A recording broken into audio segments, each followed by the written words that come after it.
Assalamualaikum warahmatullahi wabarakatuh.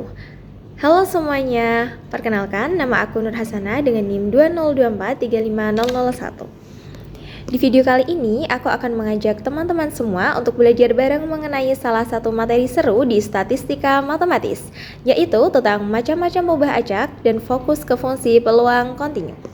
Sebelum masuk ke macam-macamnya, kita harus tahu dulu nih, apa sih peubah acak itu? Secara sederhana, peubah acak adalah suatu fungsi yang memetakan anggota dari ruang sampel kejadian ke dalam bilangan real. Jadi, kejadian yang awalnya berupa kata-kata atau kualitatif diubah menjadi angka matematika. Nah, berdasarkan sifat nilai-nilainya, peubah acak ini dibagi menjadi dua macam. Yang pertama yaitu peubah acak diskrit, yaitu peubah acak yang nilai-nilainya berupa bilangan bulat dan jumlahnya berhingga atau bisa dihitung. Bisa dihitung maksudnya adalah bisa didaftarkan satu per satu. Contohnya, paling gampang adalah jumlah angka gambar yang muncul saat kita melempar koin logam atau jumlah siswa yang hadir di kelas. Nilainya pasti pas seperti 0, 1, 2, 3, dan seterusnya.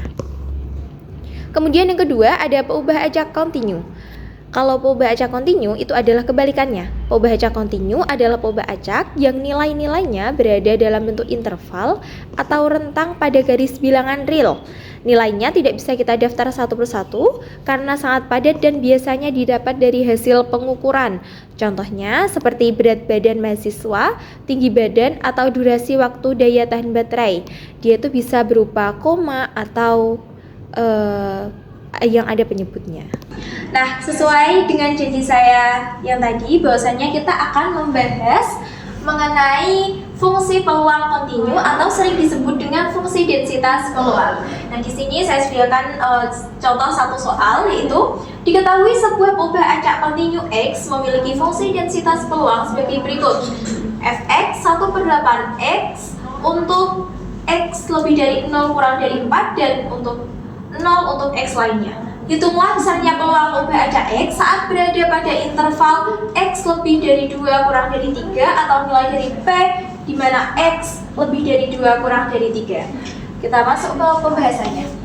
Sini kita tulis soalnya yaitu P, ini intervalnya yaitu X lebih dari 2 kurang dari 3.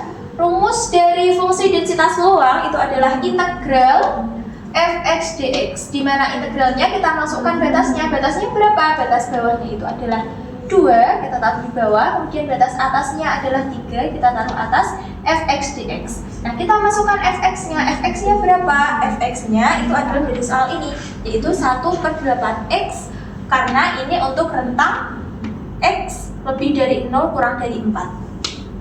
Kita masukkan 1/8 X dx. Nah, kalau kita udah masukkan fx dx-nya dapat 1/8 X dx, kita integralkan. Karena ini 1/8 ini adalah konstanta, kita keluarkan supaya untuk memudahkan ketika kita nanti menjumlahkan atau mengintegralkan ini. Dia 1/8 kita keluarkan, ini batasnya kita ganti, kita integralkan. Karena dx berarti kita integralkan terhadap X. X ini karena pangkat 1, kita ubah menjadi setengah X kuadrat karena kita integralkan. Batas bawahnya 2 dan batas atasnya 3.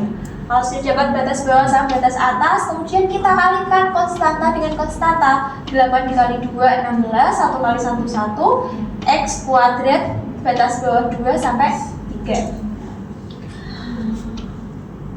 Kita masukkan batas atas ke X. Batas atasnya X kita ganti dengan batas atas yaitu 3 kuadrat dikurangi dengan batas bawah yaitu 2 kuadrat. 3 kuadrat berarti sama dengan 3 kali 3, 9 dikurangi 2 kuadrat yaitu 2 kali 2 yaitu 4. 9 dikurangi 4 sama dengan 5. Berarti 1/16 dikali 5, hasilnya adalah 5/16. Jadi pertanyaan dari hitungan besarnya peluang peubah acak X saat berada pada interval X lebih dari 2 kurang dari 3 atau nilai dari X lebih dari 2 kurang dari 3, hasilnya adalah 5/16.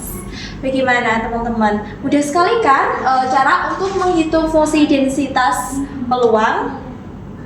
Dari saya pribadi, mungkin itu saja yang dapat saya jelaskan mengenai fungsi densitas peluang.